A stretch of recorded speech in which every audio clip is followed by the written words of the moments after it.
আর তো সময় নাই, মরণ পাখি দিলে রে ডাক, রবে না উপায়।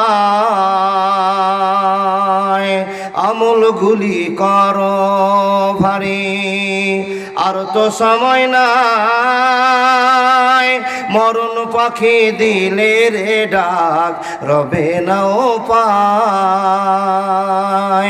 খাঁচা ছেড়ে উড়ান দিবে, খাঁচা ছেড়ে উড়ান দিবে, রাখবে না কেউ ধরে। থেমে যাবে জীবন তোমার, বন্ধ হবে আঁখি, ভেঙে যাবে জীবন তোমার, বন্ধ হবে আঁখি। ওরে মন, ভেঙে যাবে জীবন তোমার, বন্ধ হবে আঁখি, থেমে যাবে জীবন তোমার, বন্ধ হবে আঁখি। লিল্লাহি তাকবীর। আওয়াজটা মহব্বতের সাথে বলুন, লিল্লাহি তাকবীর। ডুবা অঞ্চলের মানুষ, বিপদে আমরা পড়ে আছি। এই বিপদ থেকে আমরা আল্লাহর কাছে সাহায্য পেতে পারি, আর কারো কাছে আশা নয়। তাই যার কাছে সাহায্য পাবো তার প্রশংসা একটু জোরদারি করতে হয়, তাই না? যার কাছে মান নেব তার প্রশংসাটা ওই রকমই করতে হয় যেন মাবুদের মনটা নরম হয় না। আওয়াজটা জোরে বলে লিল্লাহি তাকবীর। চলমান সভার হাদিসে করণের পণ্ডিত কর্ণধর, আজকের সভার সভাপতি মহাশয়, উপস্থিত দাম দিকে সভাপতি সাহেব, সম্মুখে বসে থাকা অগণন আলেমী দ্বীন, আবার সামনে বসে থাকা অত্র এলাকার সুপ্রিয় শ্রোতা মণ্ডলীগণ, পর্দার আড়ে বসে থাকা অত্র এলাকার মা ও বোনেরা, লাখো কোটি শুকরিয়া সে আল্লাহর যে আল্লাহ 2025-26 মিলে অত্র অঞ্চলে 14 থেকে 15খানা জালসা করার সুযোগ করেছেন। আর সে জালসাগুলো হওয়ার পরে আজকে শেষ জালসায় মনে হচ্ছে, ওয়েদারের দিকে লক্ষ্য করে মনে হচ্ছে শেষ জালসা। এখনও কারো ফোনের খবর পাইনি, যার জন্য বুঝতে পারছি যে আর মনে জালসা হবে না, তার আগে বৈশাখ মাসের খবর নেমে আসবে। এটাই শেষ। আল্লাহর বান্দা মনে মনে টার্গেট হয়ে গিয়েছে, সব শেষে মেয়ে মাদ্রাসা জালসা হয়। তো দেখা গেল মেয়ে মাদ্রাসা জালসা আগে হয়ে গিয়েছে, আলহামদুলিল্লাহ। পেঁচি পড়া জালসাটা আমাদের পিছনে হয়ে গেছে, যাক আলহামদুলিল্লাহ। এখন অত্র এলাকার কোনো খবর আসেনি, তাহলে এটাই শেষ। আল্লাহ যেন আমাদের আজকে জালসাকে কামিয়াব করেন, আমাদের জীবনের পরিবর্তন এনে দেন। বলুন আল্লাহুম্মা আমিন। সবাই বলুন আস্তাগফিরুল্লাহ। বলুন না, হাল্লাযী লা ইলাহা ইল্লা হুয়াল হাইয়ুল কাইয়্যুম আতুবু ইলাইহি। আবার বলুন তো একবার, হাসবুনাল্লাহু ওয়া নি'মাল ওয়াকিল। একটু জোরে বললে মনে আবেগ জমে, এটা আবেদন আপনাদের কাছে। আরেকবার বলুন, হাজারো বিপদ থেকে আল্লাহ যেন আমাদের বাঁচায়। লা ইলাহা ইল্লা আনতা সুবহানাকা ইন্নী কুনতু মিনাজ জালিমিন। আল্লাহকে আশ্রয় চেয়ে, আল্লাহর কাছে আশ্রয় চেয়ে ঠান্ডা মাথায় আল্লাহর গুণগান গুণকীর্তন করার পরে সুষ্ঠু পরিবেশে আমরা জালসা শুনবো, আল্লাহকে খুশি করব ইনশাআল্লাহ। ভাই ও বাবা, সন্ধ্যা থেকে নিয়ে যতগুলো বক্তা সাহেবরা আলোচনা করলেন সবই কোরআন হাদিস থেকে আলোচনা। আর আমার পূর্বের বক্তা যা কিছু বলছিলেন হাদিস কোরআন থেকে বলছিলেন, তার পূর্বের বক্তার আওয়াজ আমি শুনছিলাম হাদিস কোরআন থেকে বলছিলেন। তবে আমাদের একটা অভ্যাস হয়েছে যে রাত্রি 9টা, 9:30 পর্যন্ত লোকজন আসবো, 11টা হতে হতে পালিয়ে যাব। আল্লাহর বান্দা, কিন্তু আমাদের দিনাজপুরের চাইতে মুর্শিদাবাদটা একটু আলাদা। ওরা জোহর বাদ থেকে শুরু করবে, জোহর থেকে আসর একটা বক্তা, আসর থেকে মাগরিব একটা বক্তা, আর আপনার 10টা থেকে মাগরিব থেকে নিয়ে 10টা পর্যন্ত 3টা বক্তা, টোটাল 5টা বক্তা দিয়ে জালসা শেষ। কিন্তু দেখা যাচ্ছে বাবা, আমাদের এই দুটো বক্তা মেন সময়টা পার করে চলে আসলেন, আত্মীয় স্বজনকে খাওয়ালেন, এরপরেও যদি মেন টাইমটাতে আপনার জিলাপির দোকানে আড্ডা দেন, তাহলে আমাদের এই পরিস্থিতিগুলো দিনের পর দিন খারাপ হয়ে যাবে। তাই আমি আপনাদের এলাকার ছেলে হিসাবে, ভাই হিসাবে আপনাদের কাছে আহ্বান জানাচ্ছি যে ইমাম ধর্মটাকে নিজের জীবনটাকে এমনভাবে চালান যেই আপনার জীবনটাকে দেখে আপনার ছেলেগুলো, আপনার পোতারা, আপনার নাতিরা একটু সংযত হয়ে আবার ইমানের দাবিতে জালসা শুনবে এই আশা। তবে এটা আনন্দের সংবাদ যে মুর্শিদাবাদ, মালদহে যত জালসা করছি সবচাইতে দিনাজপুরের লোকই বেশি জালসা শুনে বসে। আমাদের চেয়ে অনেক খরচ বেশি হয় ওদের ওই সমস্ত এলাকার, দান ধানও অনেক বেশি, কিন্তু বাবা শূন্যওয়ালা লোক খুব ওদিকে কম। আমাদের এটা আনন্দ। কিন্তু যারা চলে এসছেন, আর আমি লম্বা করছি না, আপনারা একটু চলে আসুন দোকানে যারা আছেন, টাইম হয়ে গেছে, কিছুক্ষণ আলোচনা শুনুন। এই পালকির নিচে আজকে বসে আল্লাহ আপনার জীবনের গুনাহ মাফ করবেন, আল্লাহ যেন আমাদের সকলকে ক্ষমা করে দেন, বলুন আল্লাহুম্মা আমিন। ভাই বাবা, এখানে আমরা যতগুলো মানুষ বসে আছি সবাই মন থেকে বলি তো, আমরা আল্লাহকে মন থেকে বিশ্বাস করি তো? ইনশাআল্লাহ। তারা আল্লাহকে যখন মন থেকে বিশ্বাস করি তখন আমাদের দ্বারাই ভুল ত্রুটি খুব কম হওয়া দরকার। মিডিলে কিছু ভুল হয়ে যেতে পারে, যদি ভুল হয়ে যায় আবার মাবুদের কাছে ক্ষমা প্রার্থনা করে আমাদের জীবনকে সংশোধন করব ইনশাআল্লাহ। ভাই ও বাবা, জীবনে অনেক ভুল আছে, যেই ভুলগুলো সংশোধন করি আবার হয়ে যায়, সংশোধন করি আবার হয়ে যায়, সংশোধন করি আবার হয়ে যায়। সেগুলো কি? সে গুনাহগুলো কি? যেরকম মিথ্যা কথা বলা। ও বাবা, একটা কাজে মিথ্যা কথা বলে নিলাম, কোনো জায়গাতে ওয়াজ শুনে মনের পরিবর্তন নিয়ে এসে বলছে আর মিথ্যা কথা বলবো না। দেখেন, এমন প্রয়োজনই পড়ে গেল যে আপনাকে মিথ্যা কথা বলতে হলো, বলে দিলেন। ভাবতে পারলেন না আল্লাহ নারাজ হয়ে যাবে, একটু কন্ট্রোল করতে পারলেন না, বলে দিলেন। দেখুন, এটা একটা গুনাহ হয়ে গেল। এইরকম ভাবনা চিন্তা করতে করতে করতে করতে হাজার গুনাহ দিনে হয়ে যায়, হয় কি না ভাই বাবাজি? একটু হুহা করিয়েন তো। এরকম গুনাহগুলো আমাদের দিনে হয়ে যায়। আমাদের জীবন নেকি আর গুনাহ মিশ্রিত জীবন। কোনো সময় নেকি হয়ে যাচ্ছে, কোনো সময় গুনাহ হয়ে যাচ্ছে। এই নেকি গুনাহ করতে করতে করতে করতে যেদিন মৃত্যু হয়ে গেল সেদিন আপনার চ্যাপ্টারটা ক্লোজ হয়ে গেল, খাতাটা বন্ধ হয়ে গেল। যা করলেন এর ফল আর আপনি এখন দেখতে পাবেন না। কোন দিন? যেদিন আপনার আল্লাহ, সারা পৃথিবীর মালিক, সারা পৃথিবীর রব, মালিক ইয়াউমিদ্দিন, বিচার দিনের ক্ষমতা রাখেন, সে রব যতক্ষণ আপনার হিসাবের ব্যবস্থার দিনটা না ঘনিয়ে নিয়ে আসছেন সে পর্যন্ত আমরা আর কিছু জানতেও পারলাম না, বুঝতে পারলাম না নেকি কম করলাম না গুনাহ বেশি করলাম, গুনাহ বেশি করলাম না নেকি কম করলাম, এটা বুঝতে পারলাম না। সেই দিন বুঝতে পারবো যেই দিন মিজানকে দাঁড় করা হবে, তারাজুর দাঁড় করা হবে। আল্লাহ সেই দিন তুমি আমাদের মিজানের পাল্লাটা, দাড়ি পাল্লাটা ডান দিকের আমলনামে ভরিয়ে দিও, জোরে বলুন আল্লাহুম্মা আমিন। ভাই বাবা, এখানে যতগুলো মানুষ বসে আছি, 2-4 জন বাজে সবাই আমরা কামাই করি, তাই না? সবাই কামাই করি। কেউ জমিতে, কেউ চাকরি করে, কেউ মসজিদে পড়িয়ে, কেউ প্রাইভেট পড়িয়ে, কেউ আবার ব্যবসা বিজনেস করে, কেউ আবার বক্তাগিরি করে, কেউ আবার অনেক রকমের কামাইয়ের পথ আল্লাহ এক একজনকে এক এক রকমভাবে বাতিয়ে দিয়েছেন। সবাই আমরা টাকা পয়সা ইনকাম করি, আর সবার বাড়িতে ইনশাল্লাহ টাকা পয়সা এখন আছে।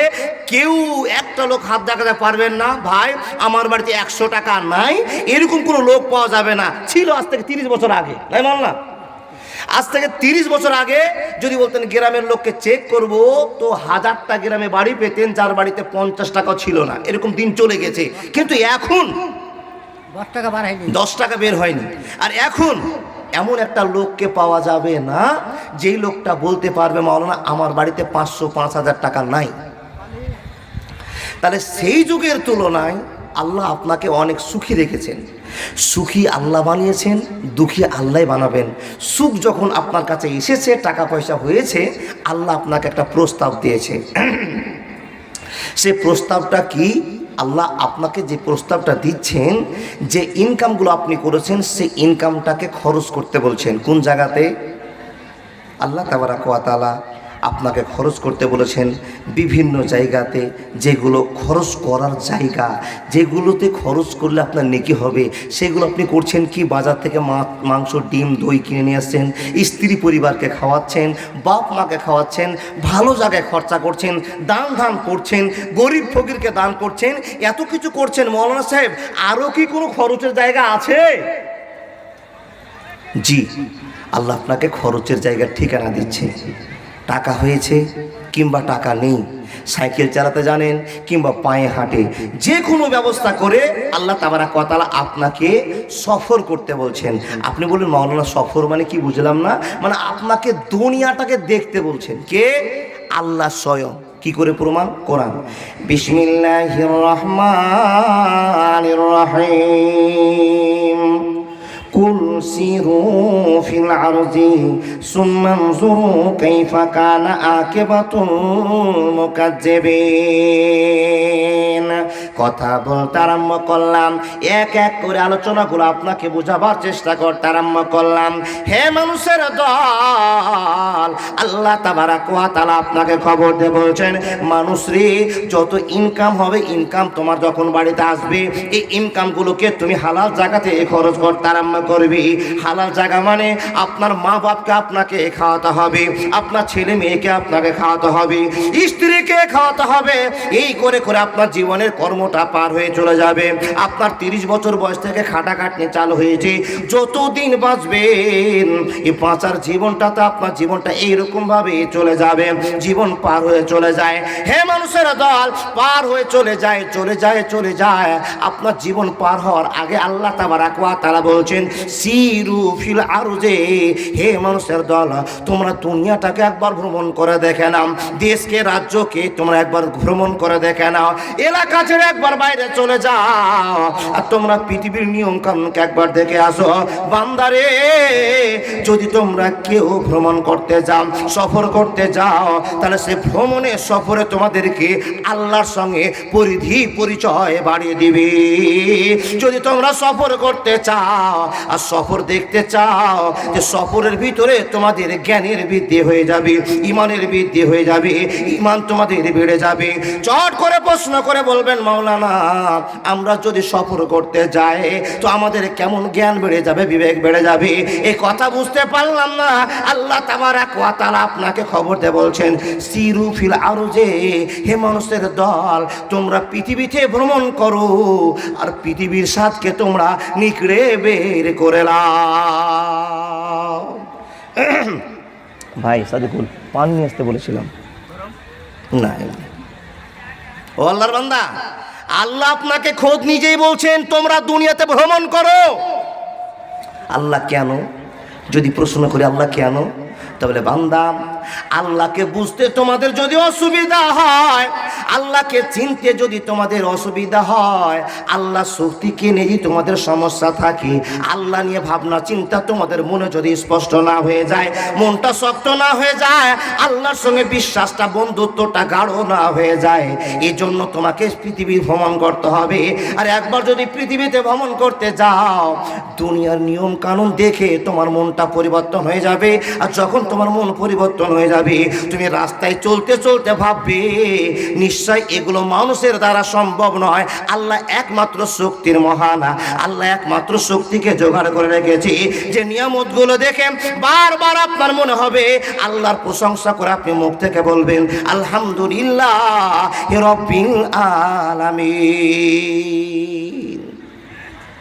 দেখুন, যখন রাস্তাতে আপনি চলবেন, ট্রেন ধরে যাচ্ছেন, গাড়ি ধরে যাচ্ছেন, এমন কিছু নিয়ামত দেখবেন, এমন কিছু জায়গা চোখে পড়বে, যে জায়গা দেখে মুখ থেকে আপনি এক বাক্যে টেনে বসে থেকে বলবেন, আলহামদুলিল্লাহ, আল্লাহ এই জায়গাটা কত সুন্দর। আবার কিছু দূর গেলেন, এই জায়গাটা দেখে ভয়ঙ্কর মনে হচ্ছে, চারোদিক পাহাড়, আর পাহাড়ের ভিতর দিকে বাসটা চলছে, ট্রেনটা চলছে, চারোদিক জঙ্গল। এই দৃশ্যগুলো দেখে আপনার গাড়ির ভিতরে প্রশংসা শুরু হয়ে যাবে, আল্লাহ এগুলো তো মানুষ করতে পারে না, নিশ্চয়ই তোমার শক্তি, তুমি রব, তাই তোমার প্রশংসা করি। তখন মুখ থেকে এমনিতে আপনার আবেগে বেরিয়ে যাবে, আলহামদুলিল্লাহ রাব্বিল আলামিন। সমস্ত প্রশংসা আল্লাহ তোমার। আমি কোন জেলাতে ছিলাম, কোন রাজ্যে ছিলাম, কোন অঞ্চলে ছিলাম, এ মান্দাপাড়া, পেচিপাড়া, লক্ষ্মীপুর থেকে যখন বোম্বাইয়ের জন্য ট্যুর করলাম, রাস্তায় কত বড় বড় নিয়ামত দেখতে পেলাম। হে আল্লাহ, এ নিয়ামত দেখে আমার মনটা যেন আনচান করে উঠেছে, নিশ্চয় এ নিয়ামতের মালিক একমাত্র তুমি। এই জন্য আল্লাহ তাবারাক ওয়া তাআলা আপনাকে ভ্রমণ করতে বলছেন। কিন্তু আমরা বাঙালি মানুষ যা কিপঠে আর কিপঠে গো বাবা, শুধু আমরা ভিকাহার আর নালাগোলা, রায়গঞ্জ আর মালদা, এছাড়া আর কোনো জায়গা দেখতেও চাই না, বুঝতেও চাই না। আল্লাহর বান্দা, একবার পরিবারকে নিয়ে চলে যান হাজারদুয়ারি দেখতে, বলে মৌলভী সাহেব হাজার দুয়ারি দেখা কি ফরজ নাকি? না, উল্টো নিবেন না বুদ্ধি। দেখেন ওখানে গেলে কিছু নিদর্শনের কথা পাওয়া যাবে, ইতিহাস জানতে পারবেন। দেখুন চলে যান আরো কোনো জায়গায়, খরচ তো হবে 5,000 50,000 টাকা যদি খরচও হয়, দেখে আসুন। আল্লাহর বান্দা, যে সমস্ত মানুষেরা আজকে 6 লক্ষ টাকা খরচ করে কাবা শরীফে নামাজ পড়ার জন্য যাচ্ছে, হজ করতে যাচ্ছে, শুধু কি নামাজ পড়া? হ্যাঁ না বলতে হবে। শুধু কি নামাজ পড়া? জি না। মাওলানা, শুধু কি নামাজ পড়া? কাদা? জি না। আল্লাহকে পাবো তো বড় আশা। নবীজি কোন পাথরটাতে দোয়া করেছে, নবীজি কোন পাথরে বসে কেঁদেছে, নবীজি কোন পাথরে সিজদা দিয়েছে, নবীজি কোন জায়গাতে 2 রাকাত নামাজ পড়েছে, নবীজি কোন জায়গাতে দাঁড়িয়েছিল, হাত তুলে আকাশের দিকে কেঁদেছে, এই জায়গাগুলো দেখার জন্য 6 লক্ষ টাকা হাদিসে বেলা খরচা করে চলে আসে। একবার ভাবে না এই 6 লক্ষ টাকাতে আমি 10 কাঠা জমি কিনে পেতাম, এই কথা চিন্তা করে না। শুধু একটাই ভ্রমণ মাথায় উঠেছে, ভ্রমণ করব, জ্ঞান বাড়বে, আল্লাহর দর্শন পাওয়া যাবে, নবীর ভালোবাসা পাওয়া যাবে। সেখানে গিয়ে কাঁদলে আল্লাহ ক্ষমা করে দিবে, নিয়ামত রাজিকে দেখে আল্লাহর প্রশংসা করার ইচ্ছা হবে। এই জন্য হাদিসে বেলা যায়। আব্বা জানেরাম, আপনাদেরকে আমি আহ্বান জানাচ্ছি যে আপনারা ট্যুর করেন, আপনারা দেশে ভ্রমণ করেন। যে ভ্রমণ করতে গেলে কি দেখতে পাবেন, আল্লাহ তাবারাক ওয়া তাআলা কোরআনে স্পষ্ট করে জানিয়ে দিয়ে বলছেন, হে বান্দা, রাস্তায় চলতে চলতে এমন নিয়ামত তুমি দেখবে যার জন্য হাজার প্রশংসা করে বলবে, আল্লাহ এত সুন্দর গাছ জীবনে দেখিনি, এত সুন্দর জায়গা জীবনে দেখিনি, এত সুন্দর পাহাড় জীবনে দেখিনি।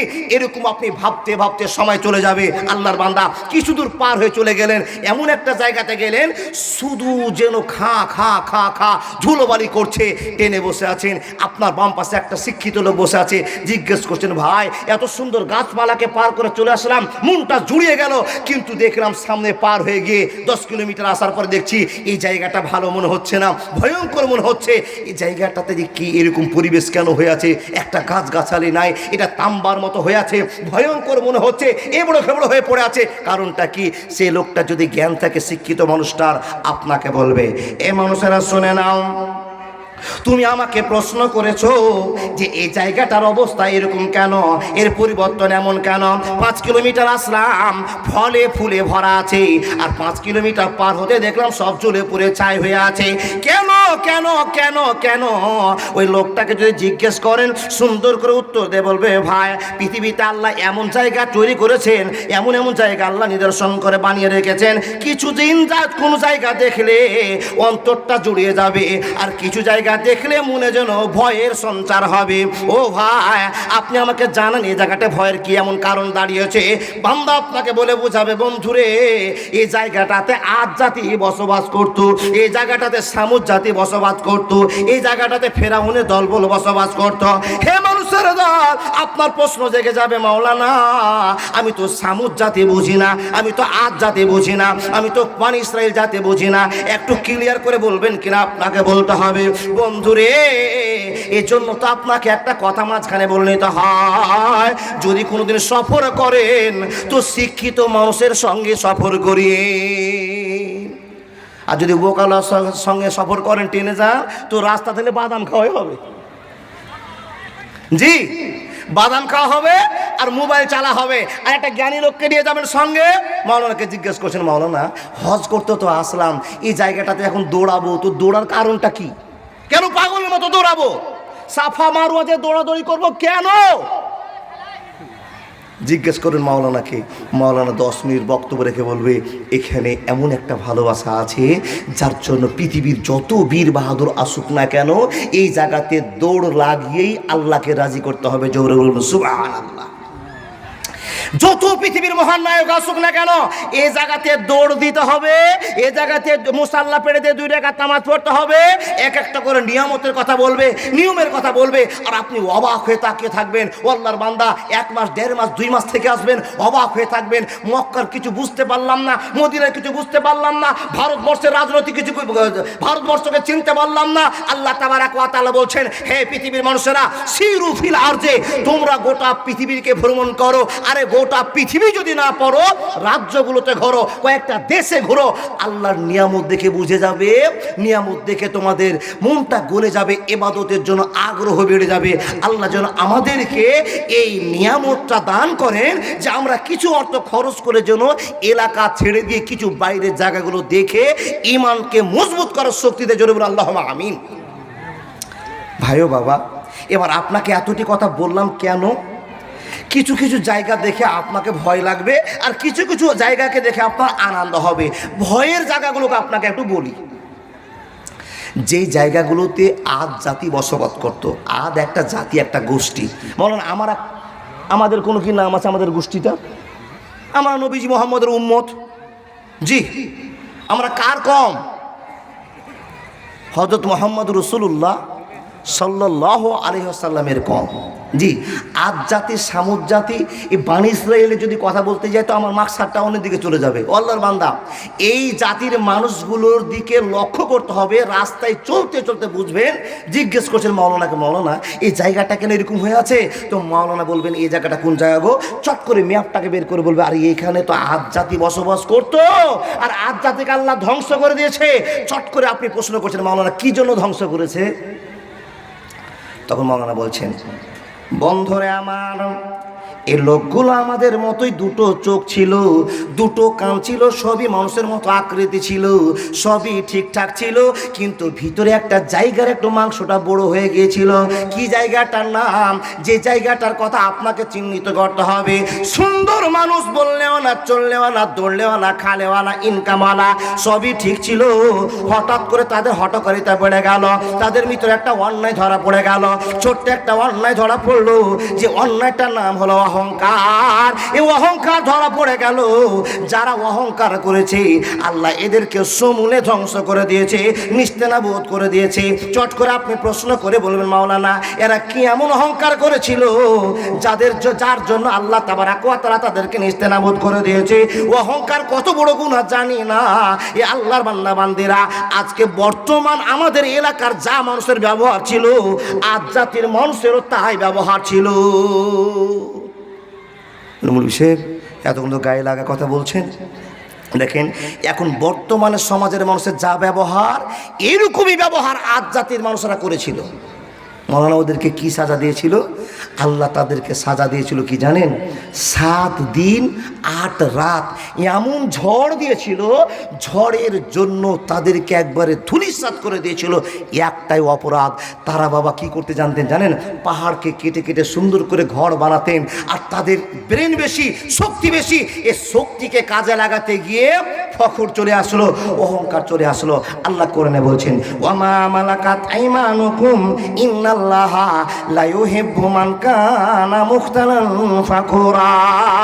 হে মানুষের দল, যদি কোনো জাতি অহংকার করে নাই, তাদের অহংকার ধরা পড়ে যায়, আমি আল্লাহ অহংকার সহ্য করতে পারি না, অহংকার আমি ভালোবাসি না, ওদেরকে ধূলিসাৎ করে দেওয়ার সিদ্ধান্ত করে নে। যদি আল্লাহকে প্রশ্ন করা হয়, হে আল্লাহ তোমার কাছে জানতে চায়, আল্লাহকে তুমি জেনাকারীকে ক্ষমা করতে চাও, মদখোরকে ক্ষমা করতে চাও, আল্লাহ তুমি অহংকার মানুষকে ক্ষমা করতে চাও বটে, কিন্তু এদের প্রতি তোমার রাগ কেন তো বেড়ে যায়? আল্লাহ তাবারাক ওয়া তাআলাকে যদি জিজ্ঞেস করা হয়, বন্ধুরে হাদিস কোরআন রিসার্চ করে যেটা পাওয়া যাবে সেটা উত্তর আপনাকে বলে যায়। আল্লাহ তাবারাক ওয়া তাআলা বলছেন অহংকার আমার শোভা, আমার ভালোবাসা, আমার প্রতীক চিহ্ন। অহংকার একমাত্র আমি করব, পৃথিবীর কেউ করতে পারবে না। তোমাকে ডাকি যদি একবার আল্লাহ আমাকে কাছে টানো বারবার, তোমাকে ডাকি যদি একবার আল্লাহ আমাকে কাছে টানো বারবার। যদি ভুল করে যায় আমাকে দিও ঠায়, যদি ভুল করে যায় আমাকে দিও ঠায়, দিও দিশা এইটুকু আবদার আল্লাহ আমাকে কাছে টানো বারবার। তোমাকে ডাকি যদি একবার আল্লাহ আমাকে কাছে টানো বারবার। একবার জোরে বলুন না সুবহানাল্লাহ। ও আল্লাহর বান্দা, আদ জাতির গল্প 1 মিনিটে বলেনি, দেখুন, অহংকার আল্লাহ পছন্দ করে না। অহংকার একমাত্র আল্লাহরই সাজে, আল্লাহরই শোভনীয়। আল্লাহর বান্দা, মানুষ হয়ে আমরা কোনো রকম অহংকার কোনোদিন করব না, আল্লাহর কাছে আমরা পাকড়াও হব না ইনশাআল্লাহ। দেখুন দেখুন দেখুন, তাকান কি অহংকার করেছিল, অনেক অহংকার করেছিল। আমরা যা আজকে করছি সেই যুগে তাই অহংকার করেছিল। অহংকার তো একইও বাবা, কারো অন্তরে যদি বিন্দু মাত্র অহংকার থাকে সেই বডি আল্লাহ জান্নাতে যাবে না, সাজা প্রাপ্ত হতে হবে। দেখুন আমার দিকে তাকান, ওরা অহংকার করেছিল অনেক বিষয়ে, আল্লাহকে অস্বীকার করে নিল। দেখুন, যখন মানুষের টাকা বেশি হয়ে যাবে, বুদ্ধি বেশি হয়ে যাবে, শক্তি বেশি হয়ে যাবে, তখন আর ডানে বামে ভাবনা চিন্তা নাই, নিজেকেই সবচেয়ে মহান ব্যক্তি মনে করবে। আজ জাতির মানুষেরা এই অহংকারটা করলো। যখন অহংকার চলে আসলো, তখন তাদেরকে পথ দেখাবার জন্য নবী হুদকে প্রেরণ করা হলো, পাঠিয়ে দেওয়া হলো। এ নবী হুদ, যাও ওদেরকে বুঝাও, ওরা যদি তোমার কথা মানে তো ভালো, আর যদি না মানে তো আমি তাদেরকে আযাবে গ্রেফতার করলো। নবী অনেক রকম করে বুঝালেন, বুঝ নেওয়া হলো না। আল্লাহ বলছেন সাজা দিতে হবে। 7 রাত 7 দিন 8 রাত, 7 দিন 8 রাত প্রবল হাওয়া। এমন কি প্রমাণ পাওয়া যায়, গাছগুলো ছিল বাবা, গাছের ডালপালা ছুটে গিয়ে যেন একটা শুধু নাঠি দাঁড়িয়ে আছে। এমন হাওয়ার বেগ গতি আল্লাহ বাড়িয়ে দিয়ে টোটাল জাতিটাকে ধ্বংস করে দিলেন। কারণটা কি? অহংকার। কারণটা কি? অহংকার। আপনার কাছে আমি আজকে জানাবো অহংকার অপরাধটা এত মারাত্মক কেন। আল্লাহর বান্দা, অহংকার করবার মতো মানুষের কোনো জায়গা নেই। একমাত্র যে অহংকার করবে তার নাম আল্লাহ। জোরে বলুন, একমাত্র যে অহংকার করবে তার নাম আল্লাহ। আল্লাহ গো, তুমি আমাদেরকে অহংকার থেকে বাঁচাও, বলুন আল্লাহ আমিন। দেখুন, দ্বিতীয় নম্বরে আরেকটা জাতিকে ধ্বংস করছেন। আল্লাহ বলছেন সিরু ফিলাজ, দুনিয়াতে ঘুরো আর দেখো। আরেকটা জাতিকে ধ্বংস করছেন, যে জাতিটার নাম হলো সামুদ জাতি। আচ্ছা, সামুদ জাতির কাছে কোন নবীকে প্রেরণ করা হয়েছিল মাওলানা? আপনি বলবেন না, আপনি বলবেন না। সামুদ জাতির কাছে একজন নবীকে পাঠানো হয়েছিল। ওই নবীজির নাম আপনাদের কাছে শুনতে চাইছি বাবা। কেউ একটা তো বলুন। ইন্নালিল্লাহ। ওই নবীটার নাম হলো সালেহ। মনে করে রাখেন, আদ জাতির কাছে হুদ আর সামুদ জাতির কাছে নবী সালেহ। এসে লোককে বুঝাচ্ছে, ভাই ধান ইনকাম করেছো, জাকাত বের করে দাও। ইনকামের পথ আল্লাহ দিয়েছে, তুমি তোমার জাকাত বের করে দাও। তোমার ধান হয়েছে, অসুর বের করে দাও। গুন্ডামি লুচ্চামি বন্ধ করে দাও। আল্লাহর ভালোবাসায় দিন কাটানো শুরু করো।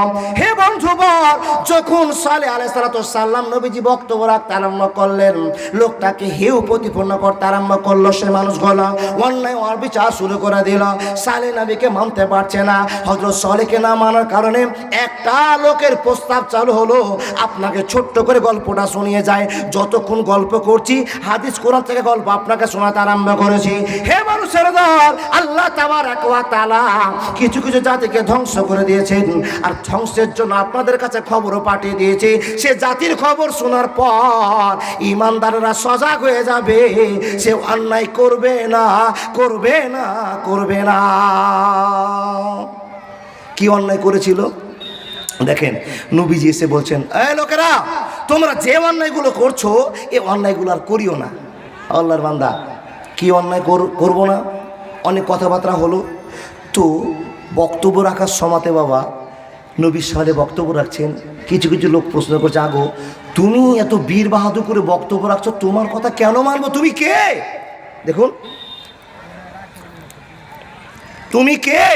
তোমার কথা কেন বা মানবো? হযরতে সালেহ বলছেন, আমাকে আল্লাহ নবী করে তোমাদের কাছে পাঠিয়েছেন, তোমরা যেন ভুল পথে না থাকো, এজন্য আল্লাহ আমাকে পাঠিয়েছে। ও তিরস্কার, দেখুন অহংকার করছে কি করে। ও তুমি আমাদের এলাকার নায়ক হতে চলেছ, তুমি রাজা হবা, তুমি মিথ্যা মিথ্যা কথা বলে আমাদের কাছে তুমি বড় নেতা সাজতে চেয়েছো। না, তোমাকে মানি না। হযরত সালেহ বলছেন, ভাই আমি নেতা সাজতে চাইনি, আর আমি বড় মানুষ হতেও চাইনি।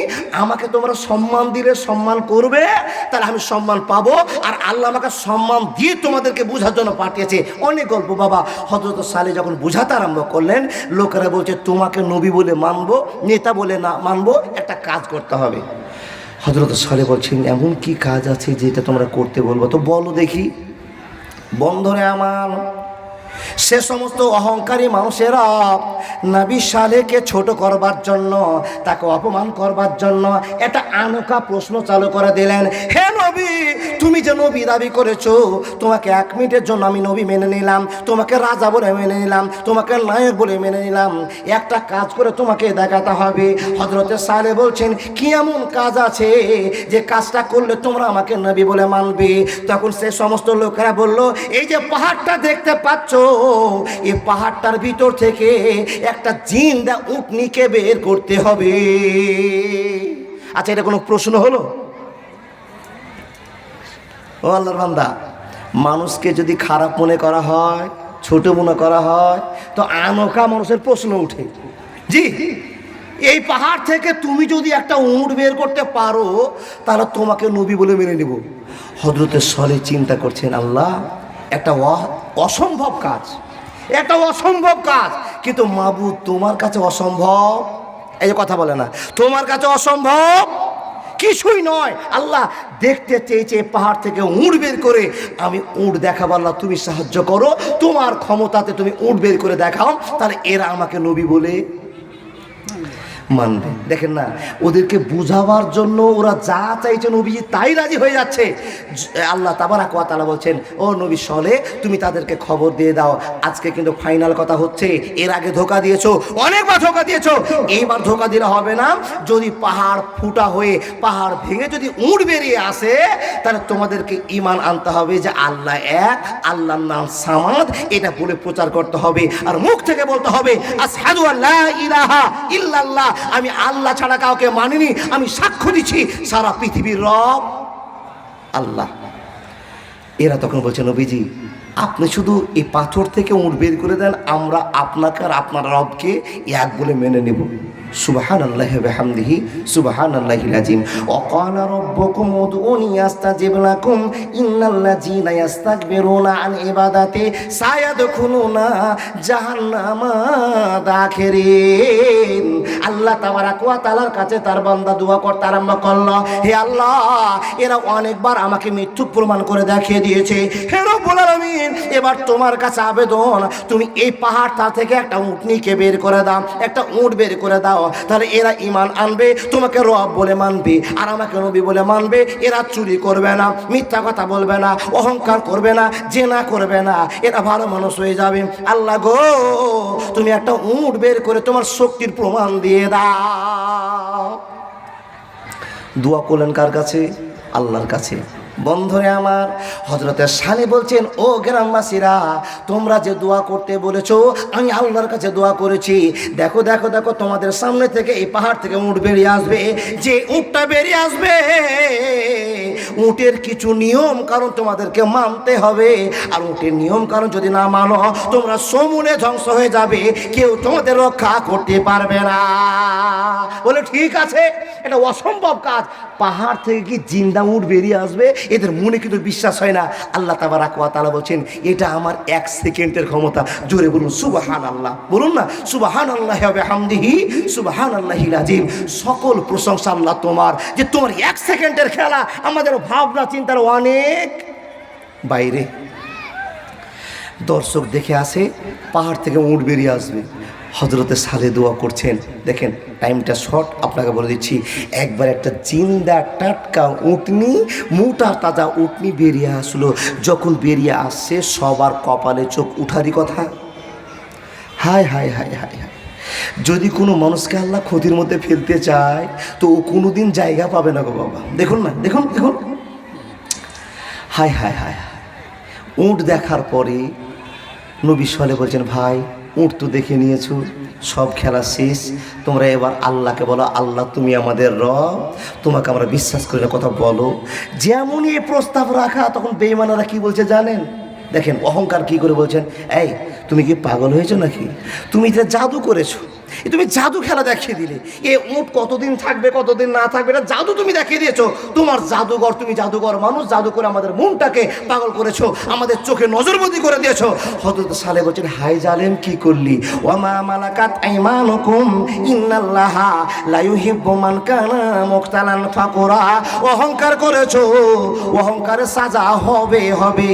হে বন্ধু, উট যে বেরিয়ে চলে এসেছে এটা ধুলাবালি উট নয়, এটা আল্লাহর ভালোবাসার উট। এই উটকে কোনো ক্ষতি করা যাবে না, যাবে না, যাবে না।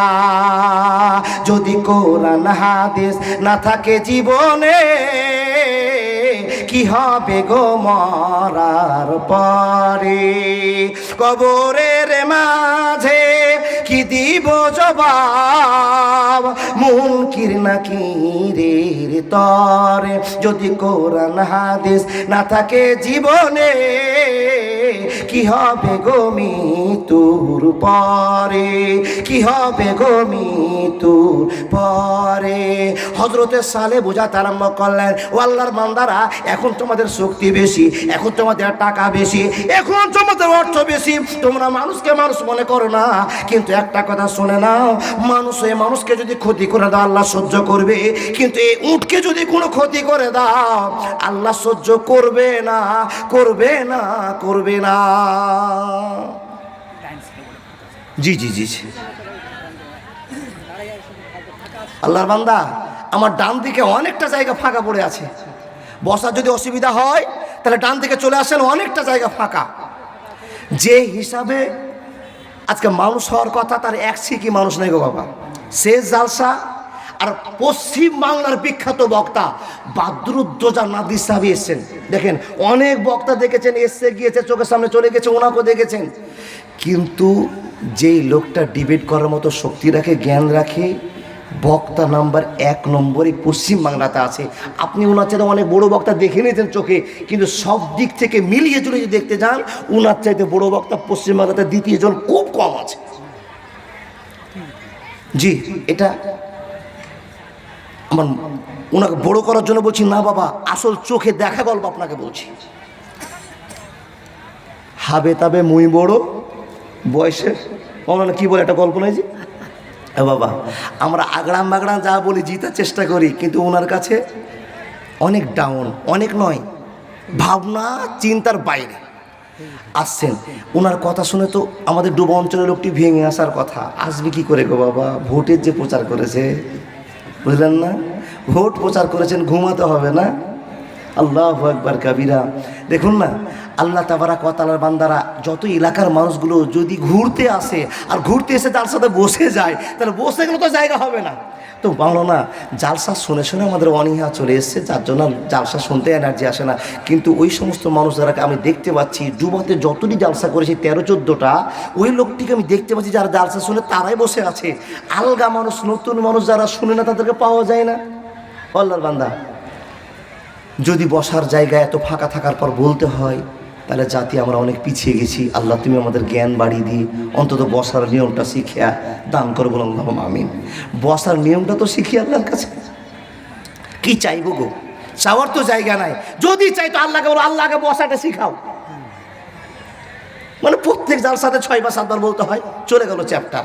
দেখুন, আচ্ছা কি বলছিলাম আজ বলুন তো? দিন একবার জালসা করেছি, আবার এখন বলছি, তার জন্য গলা চলছে না বাবা। তো আপনারা একটু আমাকে সাহায্য করেন, কি বলছিলাম বলুন দেখি। জি জি জি জি জি জি।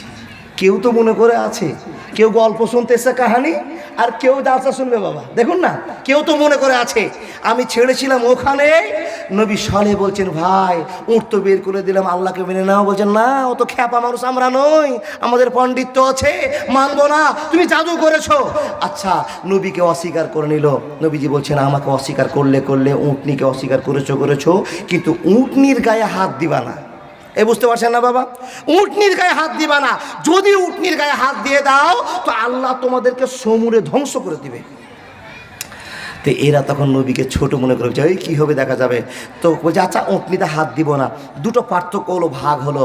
নবী সালেহ বলছেন দেখো, উটনিটা এমনই একটা উটনি যে এই উটনিটা একদিন পানি খাবে, যেদিন পানি খাবে সেদিন তোমরা কুয়াতে 1 গ্লাস পানিও পাবে না, তুলতে পাবে না, নাকি সেই দিন তোমরা দুধ খাবা, উটের দুধ। ও বাবা, একটা জাতিকে খবর দিচ্ছেন, এ উটনি যেদিন পানি খেয়ে নেবে সেদিন উটনির দুধ তোমরা খাবা নাকি? আর যেদিন উটনি পানি খাবে না সেদিন পানি খাইও। আল্লাহু আকবার কাবীরা। বন্ধুরে আমার, কোরআনের প্রমাণ থেকে আপনাকে কথা বলছি, সাইকুল দুইজন হাতের সামনে আছে। রে আল্লাহর বান্দা বান্দিরা, এ সমস্ত মানুষদের অহংকার চলে আসলো। এরকম করে কতদিন চলবে, কতদিন চলবে? হঠাৎ করে একটা বেঈমানের নাম প্রচার পাওয়া যায়। এই বেঈমান আল্লাহর ভালোবাসার উটনির পায়ে হাতিয়ার চালিয়ে দিয়েছে, চাকু চালিয়ে দিয়েছে, পা কেটে দিয়েছে। পা কাটার চেষ্টা করার পরে বাবা গলাতে চাকু চালিয়ে দিয়েছে। এক কথায় আল্লাহর উটনিকে হত্যা করে দিয়েছে। সারা পৃথিবীর রব আল্লাহ। দেখুন, আল্লাহ যত দয়া ততই রাগ। দেখুন, মিলিয়ে নিন, আল্লাহ যত দয়া ততই রাগ। কিন্তু বাবা, আল্লাহর রাগের চাইতে আল্লাহর দয়াটা পৃথিবীর জন্য পরিস্ফুটন হয়ে গেছে। এবার আপনাকে যদি প্রশ্ন করি, আপনি আমি যা অন্যায় করছি, আল্লাহ যদি তার রাগ দেখিয়ে দেয়, একটা আমরা বাঁচবো? কিন্তু আল্লাহর দয়া কত বড়, হাজার অন্যায় করার পরও আল্লাহ আমাদেরকে ধূলিসাৎ করছে না। সামুদ জাতির মতো, আদ জাতির মতো, ফেরাউনের কমের মতো। মৌলভী সাহেব কেন, যদি আপনি প্রশ্ন করেন কেন, তো এখান থেকে প্রমাণ একটাই হবে, আল্লাহকে আমরা খুশিও করি আর বেজারও করি। আল্লাহ আমাদেরকে রহমত ভালোবাসা দিয়ে আগলে রেখেছে। আল্লাহ তোমার কাছে আমরা চাই, কিয়ামত পর্যন্ত তুমি আমাদেরকে আগলে রাখবে। জোরে বলে আল্লাহুম্মা আমিন। আল্লাহর বান্দা, যখন উটনিকে হত্যা করে দিল, শুরু হয়ে গেল প্রলয়। কি ঝড় হয়েছিল মাওলানা? বিপদটা কি? আল্লাহু আকবার। জি, আহা, এই জন্য কনফিডেন্সটা বাড়িয়ে নিচ্ছি বাবা। টাটকা বিকালবেলায় পড়ে এসেছি। দেখেন, উটনি মরে গেল। হযরতে সালে বলছেন, ও গ্রামের লোকেরা, তোমরা আর কত অন্যায় করবে, কত জুলুম করবে? মানুষের সঙ্গে তোমার অন্যায় জুলুম করেছো, এখন ডাইরেক্ট আল্লাহর সঙ্গে জুলুম জুড়ে দিয়েছো। তোমরা ফকর চালু করে দিয়েছো। তোমাদেরকে খবরটা আমি বারবার বুঝিয়ে বলেছিলাম, কোনো নোংরামি করিও না, কোনো অন্যায় করিও না। আর অন্যায় যদি করতে হয়, মানুষের সঙ্গে তোমাদের অন্যায় অনেক হয়ে আছে, কিন্তু আল্লাহর উটনির সঙ্গে করিও না। এটা আল্লাহ স্বয়ং পাহাড় ফাটিয়ে তোমাদের সামনে পাঠিয়েছি, একে বিরক্ত করিও না। অথচ তোমরা হত্যা করেছো, মার্ডার করেছো, খুন করেছো, তাকে হত্যা করে নিস্তেনাবুদ করে দিয়েছো। হে কম, শুনে নাও, 3 দিন অপেক্ষা করো, আর 3 দিনের ভিতরে আল্লাহ তোমাদেরকে আযাবের ভিতরে গ্রেফতার করে দিবে। 3 দিনের ভিতরে গ্রেফতার হবে আযাবে। বন্ধুরে আমার, সময় পার হয়ে যায়, সময় পার হয়ে যায়। হে মানুষের দল, যেমনই 3 দিন হয়েছে, 3 দিন হয়েছে, এমন তো সময় আল্লাহ তাবারাক ওয়া তাআলা যেটা প্রমাণ করেছিলেন, সে আযাব চালু করে দিয়েছিলেন। আপনি প্রশ্ন করবেন, মাওলানা আযাবটা কি ছিল? আযাবটা কি ছিল? আযাবটা কি ছিল? হে বন্ধুবর, আযাবটা কি ছিল একবার শুনে নেন। এত জোরে জোরে জোরে জোরে আওয়াজ শুরু হয়ে গেল, আসমান চড়কিতে আরম্ভ করলো, একটা বিকট শব্দ শুরু হয়ে গেল।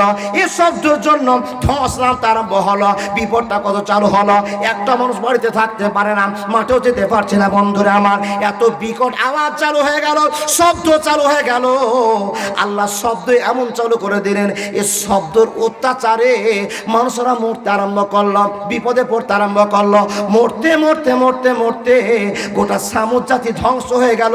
শুধু আওয়াজ সহ্য করতে পারে না, কান ফেটে যায় শব্দতে। বন্ধুরা আমার, আল্লাহ তাবারাক ওয়া তাআলা বলছেন, ওয়া মা মালাকাত আইমানুকুম ইন্নাল্লাহা লা ইউহিব্বু মান কানা মুখতালান ফাকুরা।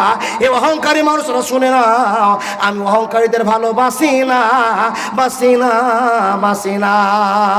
মা কেন এত দামি জানে না সকলে, মা কেন এত দামি জানে না সকলে। জানতো যদি দেখতো নবীর হাদিস কোরআন খুলে। কবুল হজের সব মিলে মাকে একবার দেখিলে, মা কেন এত দামি জানে না সকলে, মা কেন এত দামি জানে না সকলে। 10 মাস 10 দিন গর্ভে মারা করে, 10 মাস 10 দিন গর্ভে ধারণ করেছিল মা, সহ্য করেছিল মায়ে কত যন্ত্রণা। সেই মা মাকে কষ্ট দিলে, সেই মাকে কষ্ট দিলে আদার খরচ কাপে। মা কেন এত দামি জানে না সকলে, মা কেন এত দামি জানে না সকলে। জানতো যদি দেখতো নবীর হাদিস কোরআন খুলে। একবার জোরে বলুন না সুবহানাল্লাহ। ভাই ও বাবাজি আমার, প্রশ্ন আপনাদেরকে করতে চাই, যেই লোকগুলো অহংকার করেছিল তাদেরকে আল্লাহ সমূলে ধ্বংস করে দিল। এক জাতিকে ধ্বংস করলো হাওয়া দিয়ে, আর এক জাতিকে ধ্বংস হলো কি দিয়ে? শব্দ দিয়ে, আওয়াজ দিয়ে। এত জোরে আওয়াজ, এত জোরে আওয়াজ, কান ফেটে যায় ও বাবা, বুকে ধাক্কা লেগে সঙ্গে সঙ্গে মরে যায়। তোলপাড় করে সামুদ জাতি ধ্বংস হয়ে গেল। কিসের অপরাধ? অহংকার। দেখুন আর একটা গল্প আপনাকে করি। এজন্য আল্লাহ বলছেন, হে বান্দা পৃথিবী খুঁজো আর দেখে নাও কোন জাতিকে কি কারণে ধ্বংস করেছি। দেখুন দেখুন দেখুন। আচ্ছা, ফেরাউনের সময়তে কোন নবী ছিল? এটা তো মনে আছে। দেখেন মুসা নবী এত রকম করে বোঝাতে আরম্ভ করলো, এর কম তো অহংকার করলো। আর বেটা ফেরাউন ডাইরেক্ট সর্বোচ্চ আল্লাহ বলে প্রচার করে দিল। দেখেন দেখেন দেখেন, আনা রব্বকুমুল আলা। ও বাবাজি আমার, আনা রব্বকুমুল আলা, আমি সবার বড় আল্লাহ। সাধারণভাবে বলছি, সবার চাইতে মহান। এই কথা যদি কোনো মানুষ বলে তো এটা আল্লাহ সহ্য করবেন? আল্লাহ চাইতে পৃথিবীতে আর কেউ বড় আছে?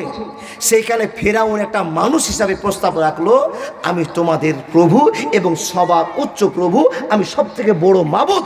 এ প্রচার করলো, অহংকার ধরা পড়লো। আল্লাহ বলছে তোকে বিপদে ফেলবো। কি কি বিপদ, কি কি বিপদ তাকান।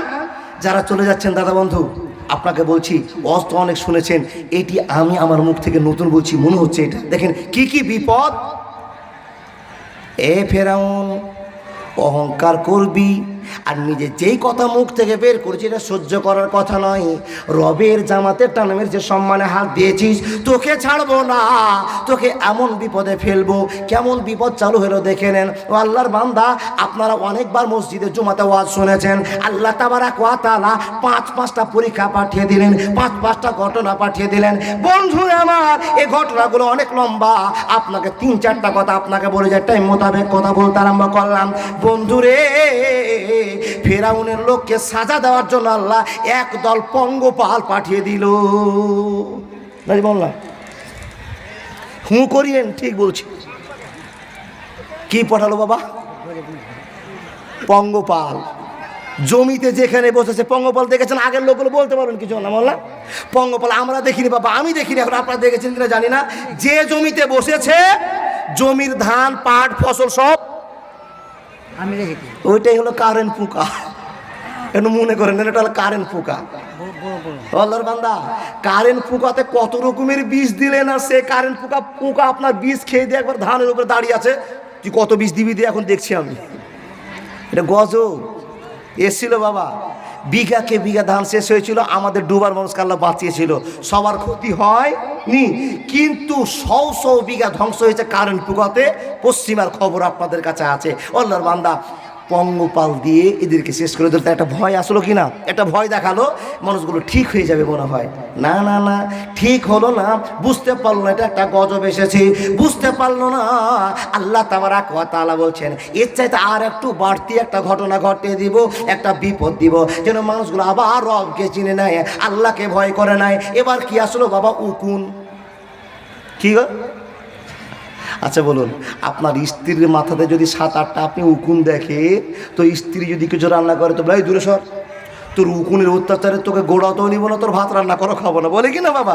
কোনো মেয়ের মাথাতে, পুরুষের মাথাতে যদি লিখিয়ে আর উকুন দেখতে পা তো ঘৃণা মনে হয় না গো? দেখেন দেখেন দেখেন, আল্লাহ বলছেন, বান্দা গজবটা হালকা দিলাম, এরপরও যদি সংযত না হয় এমন আযাব দিব সহ্য করতে পারবা না। এই কারণটা তোমাকে ধরতে হবে। এমন উকুন চালু হয়ে গেল, উকুন চালু হয়ে গেল। হে বন্ধু, পানিতে মুখ দিতে যায় তো শুধু উকুন আর উকুন আছে, আপনি খাবেন? খাবেন?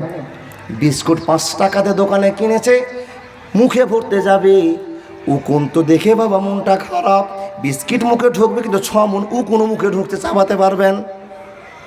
না না পারা যাবে না, উকুনে অত্যাচার বেড়ে গেল, কানে উকুন, নাকে উকুন, মুখে উকুন, খাওয়ারে উকুন, বিছানায় উকুন, শান্তি আর পায় না, অশান্তি লেগে গেল। আল্লাহ তাবারাক ওয়া তাআলা বলছেন, নবী মুসা চিন্তা করিস না, আমি হালকা নিষ্পেষণ চালিয়ে দিয়েছি, এর ভিতরে যদি ভালো হয়ে যায় আল্লাহকে চিনে নেয় তো আবার ঠান্ডা হয়ে যাবে, আর যদি না চিনে নেয় আবার বড় বিপদ চালু করে দিব। উকুন এমন অশান্তি শুরু করলো, অশান্তির জোরে বাবা আবার নবী মুসার কাছে কিছু লোক স্যালেন্ডার হলো, ভুল স্বীকার করলো, কিন্তু ক্লিয়ার করছে না। অহংকার মানুষের আসে কখন জানেন? যখন টাকা পয়সা শক্তি চারদিক থেকে প্রাচুর্য বড় হয়ে যায়, তখনই কিন্তু অহংকার চলে আসে। মানুষরা 2 দিন থামছে, আবার 4 দিনের ভিতরে অন্যায় শুরু করছে। আল্লাহ তাবারাক ওয়া তাআলা বলছেন, আবার তোকে ধ্বংস করে দেব। ও বাবা, উকুনের বাজারটা শেষ, অশান্তিতে বিরক্ত হয়ে গেল, ঠান্ডা হতে পারলো না, আল্লাহ গজবটাকে কমিয়ে দিলেন, বন্ধ হয়ে গেল। দেখুন মানুষের মন কিন্তু ধরলো না, মানুষ আল্লাহকে চিনতে পারলো না। আল্লাহ বলছেন, এই চেয়ে একটু ঘন বিপত্তি, টাটকা রক্ত। হ্যাঁ বাবা, 20 টাকার বোতলের জল নিয়েছে, ঢাকনা খুলে যখনই মুখে 1 লিটার জল, সঙ্গে সঙ্গে রক্ত হয়ে গিয়েছে। আল্লাহর বান্দা, আপনার কাছে প্রশ্ন, গলা যদি শুকিয়ে কাঠ হয়ে যায় তো আপনি কি টাটকা রক্ত মুখে দিতে পারবেন নাকি? বলেন, একটু হ্যাঁ না করেন। না না না, পারবেন না, অশান্তি লেগে গেল। কিন্তু বাড়ির ডান দিকে আছে বানি ইসরায়েলের লোকেরা, বাম দিকে আছে বানি ইসরায়েলের লোকেরা, ওরা পানি তো ঠিকঠাক খাচ্ছে, কিন্তু ফেরাউনের লোকেরা যখনই পানি পান করতে যায় তখনই রক্ত ধরা পড়ে। ভাত খেতে যাচ্ছে, রক্ত হাঁড়িতে ভর্তি আছে। ও বন্ধু, বিছানায় ঘুমাতে যাচ্ছে, রক্ততে ভিজা আছে। এমন গজব চালু হয়ে গেল। আল্লাহ তাবারাক ওয়া তাআলা বলছেন, হে ফেরাউনের লোকজন, হে ফেরাউন, তো দলবলকে নিয়ে স্যালেন্ডার হয়ে যা, আমার গজব তোর উপর চালু আছে রে। যদি তুই এখনো স্যালেন্ডার না হয়ে যাস, আমার কাছে ক্ষমা না চাস, আমি আল্লাহ তোকে সমূলে ধ্বংস করে দিব, কেউ তোকে বাঁচাতে পারবে না। এই করতে করতে করতে করতে পরীক্ষা হালকা করতে করতে করতে ঘন করে দিয়ে আল্লাহ ফেরাউনকে পানিতে ডুবিয়ে তার দলবলকে নিস্তেনাবুদ করেছিল। প্রমাণ আপনাদের কাছে আছে, বলুন তো অন্যায়টা কি? মুখ থেকে বলবেন না, তার মানে আপনি ওটা করেন যে, আমি ওটা করি যে, জানো বলতে পারছি না। বলুন তো অন্যায়টা কি? অন্যায়টার নাম হলো অহংকার। আর অহংকার যে করবে, দুনিয়া আখিরাত দুটোই বরবাদ হয়ে যাবে। আল্লাহ তাবারাক ওয়া তাআলা বলছেন, ইবলিস শয়তান বেনামাজি ছিল না, ইবলিস শয়তান সুবহানাল্লাহ কম বলেনি। ইবলিস শয়তান বাবা যে অন্যায়টার জন্য লাথি খেয়ে বেরিয়েছে, সে অন্যায়টার নাম হলো অহংকার। দেখুন না, তাকান না, ইবলিস শয়তানের দিকে একবার লক্ষ্য করে কি পেয়েছে। আর একটা কথা বলবো, কিন্তু এই কমিটির লোক একটা ভুল করেছে কি বাবা, বাইরের 2টো টিভি লাগিয়ে দিয়েছে মেয়েদের পিছনে, যেখানে চুমুক আছে ওখানে লোহা তো ঘুরপ্যাঁচ করবে গো বাবা।